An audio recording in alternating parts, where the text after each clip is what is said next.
बिस्मिल्लाहिर्रहमानिर्रहीम। दोस्तों, अरशद लोधी काम दियां गल्लां नाल हाज़िर खिदमत है। की हाल जे? ठीक हो? वल हो? अल्लाह ताला तुहानू सलामत रखे।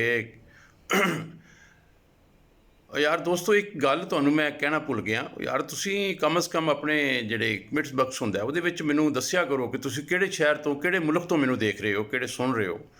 ਹੈਂ ਜੀ, ਬੜੀ ਖੁਸ਼ੀ ਹੁੰਦੀ ਹੈ ਜਿਸ ਵੇਲੇ ਲੋਕ ਕਹਿੰਦੇ ਨੇ ਜੀ ਅਸੀਂ ਅਮਰੀਕਾ ਤੋਂ ਤੁਹਾਨੂੰ ਸੁਣ ਰਹੇ ਹਾਂ, ਕੋਈ ਕਹਿੰਦਾ ਮੈਂ ਸਊਦੀਆ ਤੋਂ ਸੁਣ ਰਿਹਾ, ਕੋਈ ਕਹਿੰਦਾ ਜੀ ਮੈਂ ਬਰਤਾਨੀਆ ਤੋਂ ਸੁਣ ਰਿਹਾ, ਕੋਈ ਕੋਇਟਾ ਤੋਂ ਸੁਣ ਰਿਹਾ ਹੁੰਦਾ, ਕੋਈ ਮੁਲਤਾਨ ਤੋਂ ਸੁਣ ਰਿਹਾ ਹੁੰਦਾ, ਕੋਈ ਇੰਡੀਆ ਤੋਂ ਸੁਣ ਰਿਹਾ ਹੁੰਦਾ, ਕੋਈ ਅਫਗਾਨਿਸਤਾਨ ਤੋਂ ਸੁਣ ਰਿਹਾ, ਕੋਈ ਇਰਾਕ ਤੋਂ ਸੁਣ ਰਿਹਾ, ਕੋਈ ਈਰਾਨ ਤੋਂ ਸੁਣ ਰਿਹਾ, ਕੋਈ ਤੁਰਕੀ ਤੋਂ ਸੁਣ ਰਿਹਾ। ਤੁਸੀਂ ਵੀ ਜ਼ਰਾ ਦੱਸਿਆ ਕਰੋ, ਠੀਕ ਹੈ ਜੀ। ਦੱਸਿਆ ਕਰੋ ਤਾਂ ਕਿ ਖੁਸ਼ੀ ਹੁੰਦੀ ਹੈ ਫਿਰ। ਅੱਛਾ ਲੋ, ਗੱਲ ਸ਼ੁਰੂ ਕਰੀਏ। ਛੋਟੀ ਜਿਹੀ ਗੱਲ ਹੈ, ਇਸਲਾਮੀ ਗੱਲ ਹੈ ਜ਼ਰਾ। ਇੱਕ ਸਾਹਿਬ ਸਨ ਅਤੇ ਇਮਾਮ ਮਸਜਿਦ ਨੂੰ ਕਹਿੰਦੇ कि इमाम साहब कल तो मैं मस्जिद च नहीं आना। इमाम साहब बड़े परेशान होए। उन्हें क्या कि अल्लाह दिया बंदिया, तू 5 वक्त का नमाजी है, तू मस्जिद च ना आना की वजह? मैंने तेरी गल की समझ नहीं आ रही कि तू मस्जिद च क्यों नहीं आना चाह रहा। उन्हें कहा जी इस वास्ते नहीं आना चाह रहा कि मस्जिद का माहौल जोड़ा वो ठीक नहीं रह गया। उन्हें कहा की होया?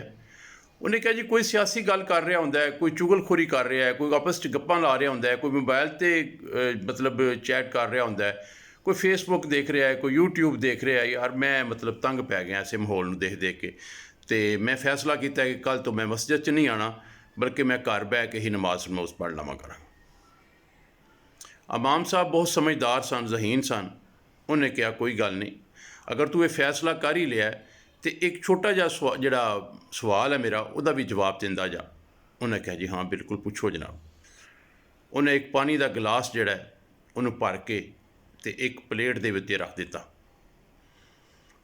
उन्हें कहा कि जान तो पहले एक काम कर जा कि मस्जिद के एक कोने तो शुरू हो के दोबारा उस कोने तक घूम के चारे कोनिया तक चक्कर ला। ख्याल करना है कि पानी का एक कतरा भी जिहड़ा वो प्लेट च ना गिरे। उन्हें कहा जी यह तो कोई मुश्किल काम नहीं गा। उन्हें क्या करके आ फिर बाकी गल्लां करने। वो जिस वेले प्लेट च गिलास रख के फुल पानी का भर के उन्होंने हत्थ च दिता तो उन्हें बड़ी एहतियात नाल बिल्कुल अखां जमा के उहदे उत्ते गिलास ते कि पानी डिग ते नहीं रहा।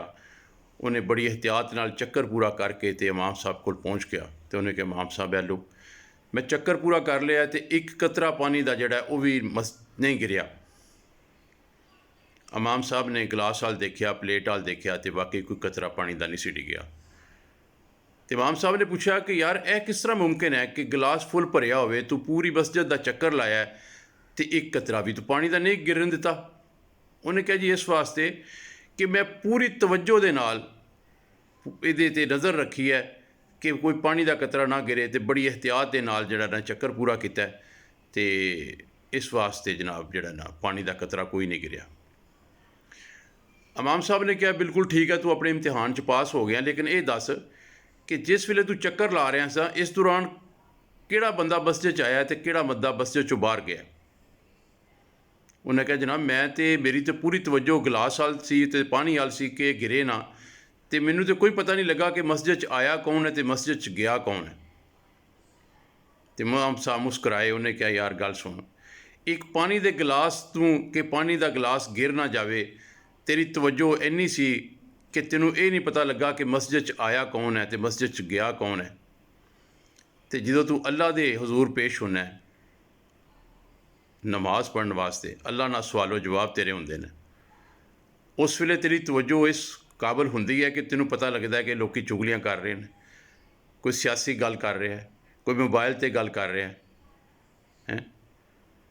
तो जिस वेले तुसी तवज्जो पूरी अपने काम वाल दोगे, नमाज पढ़ते होया अल्लाह के हजूर पेश होया, तुहाडी तवज्जो 100% अल्लाह की तरफ होएगी, नमाज की तरफ होएगी, तो तुहानू किसी की चुगली, किसी की कोई गल करदियां, किसी की बदखोई करदियां, कोई सियासी गल करदियां नज़र नहीं आएगा। तो दोस्तों गल करन दा मकसद यही सी, तुहानू समझ आ गई है कि नमाज पढ़न लगिया पूरी तवज्जो दिया करो, लोगों की गल्लां वाल ध्यान ना करया करो, अपना काम नाल गर्ज रखा करो। गल पसंद आई होए लाइक कर दिओ, शेयर कर दिओ। जिहड़े दोस्त चैनल ते नवे ने वो सबसक्राइब करो, चैनल च शामिल हो जाओ।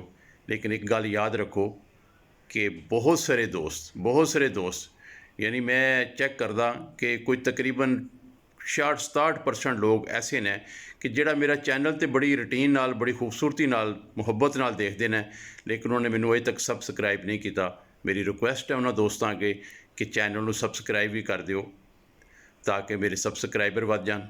ਔਰ ਟਾਈਮ ਜਿਹੜਾ ਹੈ ਉਹ ਮੁਹੱਬਤ ਦੇ ਨਾਲ ਦੇਖਿਆ ਕਰੋ, ਵੀਡੀਓ ਨੂੰ ਪੂਰੀ ਦੇਖਿਆ ਕਰੋ, ਫੁੱਲ ਵੀਡੀਓ ਦੇਖਿਆ ਕਰੋ ਤਾਂ ਕਿ ਤੁਹਾਨੂੰ ਸਮਝ ਵੀ ਆਵੇ ਅਤੇ ਸਾਨੂੰ ਗੱਲ ਸੁਣਾਉਣ ਦਾ ਮਜ਼ਾ ਵੀ ਆਵੇ। ਠੀਕ ਹੈ ਜੀ। ਹਰ ਦੋਸਤ ਅੱਗੇ ਰਿਕੁਐਸਟ ਹੈ ਕਿ ਮੇਰੀ ਪੂਰੀ ਵੀਡੀਓ ਦੇਖਿਆ ਕਰੋ ਤਾਂ ਕਿ ਪੂਰੀ ਗੱਲ ਕਰਨ ਦਾ ਮਜ਼ਾ ਆਉਂਦਾ ਹੈ ਅਤੇ ਮਜ਼ੀਦ ਅੱਛੀ ਵੀਡੀਓ ਬਣਾਉਣ ਨੂੰ ਦਿਲ ਕਰਦਾ ਹੈ ਕਿ ਲੋਕ ਮੇਰੀ ਗੱਲ ਨੂੰ ਤਵੱਜੋ ਨਾਲ ਸੁਣ ਰਹੇ ਨੇ। ਅਤੇ ਇਨਸ਼ਾ ਅੱਲਾ ਬਸ਼ਰਤੇ ਜ਼ਿੰਦਗੀ ਕੱਲ੍ਹ ਫਿਰ ਮੁਲਾਕਾਤ ਕਰਾਂਗਾ। ਅੱਲਾ ਹਾਫਿਜ਼।